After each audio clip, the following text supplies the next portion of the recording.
तस्य संजनयन् हर्षं कुरु वृद्धः पितामहः सिंहनादं विनद्योच्चैः शङ्खं दध्मौ ಪ್ರತಾಪವಾನ್. ತಸ್ಯ ಇಲ್ಲಿ ತ ಮೇಲೆ ಆಘಾತ ಬರಬೇಕು, ಮುಂದೆ ಸ್ಯ ಎಂಬ ಸಂಯುಕ್ತಾಕ್ಷರ ಬಂದ ಕಾರಣ. ಸಂಜನಯನ್ ನಯನ್ ಮೊದಲು ಪೂರ್ತಿ ನ ಇದೆ, ಯ ಆದ ನಂತರ ಅರ್ಧ ನಕಾರ ಇದೆ.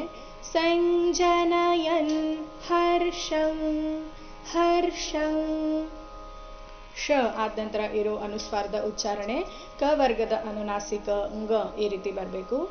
ತಸ್ಯ ಸಂಜನಯನ್ ಹರ್ಷಂ ಕುರು ವೃದ್ಧಃ ಇಲ್ಲಿ ಕುರು ಎರಡೂ ರಸ್ವ ಬರಬೇಕು, ವೃ ಮೇಲೆ ಆಘಾತ ಬರಬೇಕು.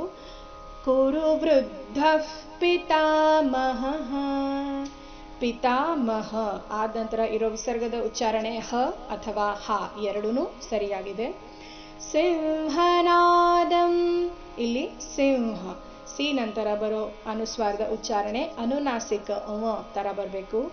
ಸಿಂಹನಾದಂ ಮುಂದಿನ ಶಬ್ದದಲ್ಲಿ ನ ಮೇಲೆ ಚೆನ್ನಾಗಿ ಆಘಾತ ಬರಬೇಕು.